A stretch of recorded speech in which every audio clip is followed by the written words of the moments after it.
Olha, se a política de hoje já parece um nó, imagine só voltar mais de 2000 anos no tempo para ver o mapa que Aristóteles desenhou. Vamos mergulhar nas ideias dele sobre cidadania, sobre governo, que são conceitos que, na verdade, a gente tenta decifrar até hoje. Pense nisso aqui como um guia para entender a essência do poder. Então vamos começar com a pergunta que vale 1 milhão. Quem é que tem o direito de governar? A resposta de Aristóteles lá de trás, de mais de 2 milênios, pode ser bem surpreendente, viu? E com certeza desafia muito do que a gente acha óbvio hoje em dia. Para conseguir desvendar esse mapa dele, o primeiro passo é entender uma peça fundamental: o que era um cidadão para Aristóteles. E olha, já vou avisando, a definição dele não tem quase nada a ver com a nossa. Pensa bem nisso. Para Aristóteles, ser cidadão não era sobre o lugar onde a pessoa nasceu ou onde mora. Cidadania era sinônimo de poder. Era, na prática, o direito de participar das decisões, de julgar os casos, de fato, moldar o Estado. É um papel totalmente ativo, sabe? Nada passivo. E é claro que essa definição era super exclusiva. Aristóteles deixava de fora, por exemplo, trabalhadores manuais e artesãos. E a justificativa dele para isso? Bom, ele dizia que a vida dessas pessoas não permitia o lazer. E aqui, lazer não é descanso, não. É o tempo livre que ele achava essencial para estudar, para refletir, para desenvolver a virtude que seria necessária para governar. Ok, então se a cidadania é algo tão restrito, o que define um bom cidadão?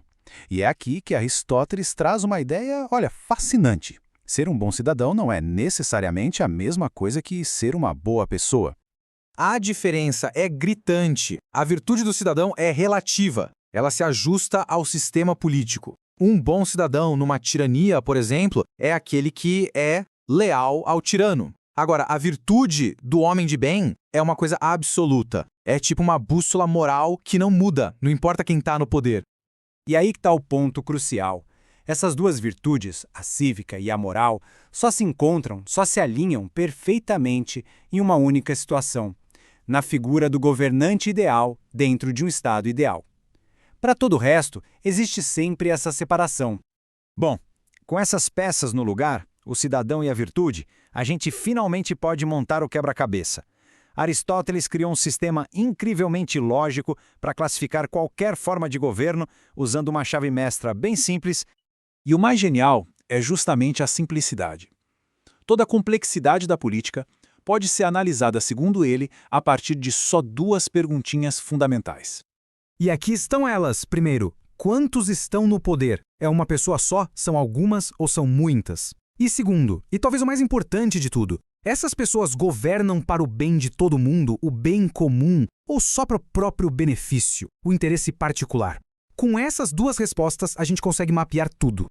E agora, o grande momento. A combinação dessas duas perguntas nos entrega um mapa completo de Aristóteles. 6 formas de governo que se dividem entre as que ele considerava justas e as que se corromperam. Vamos dar uma olhada nesse mapa. Na linha de cima temos as formas justas, aquelas que buscam o bem comum. O governo de uma pessoa só é a monarquia. De poucos, os melhores, a aristocracia. E o governo de muitos, uma república, ou como ele chamava, politeia. Agora, olha para a linha de baixo. Ali está o lado sombrio da força, digamos assim, o espelho corrompido. É o que acontece quando o interesse particular toma conta, quando o poder começa a servir a si mesmo. Cada forma justa tem a sua versão degenerada. A monarquia vira tirania. A aristocracia se transforma numa oligarquia, que para ele era o governo dos ricos para os ricos. E a república, bom, ela se degenera em democracia. É isso mesmo. Para Aristóteles, a democracia era uma forma corrompida, o governo dos pobres, pensando apenas nos seus próprios interesses e não no bem de toda a sociedade. E tudo isso nos leva a uma reflexão final, né?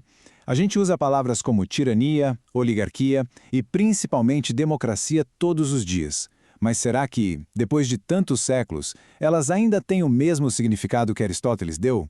Será que o mapa dele ainda serve para a gente navegar no mundo de hoje? Fica aí a pergunta para a gente pensar.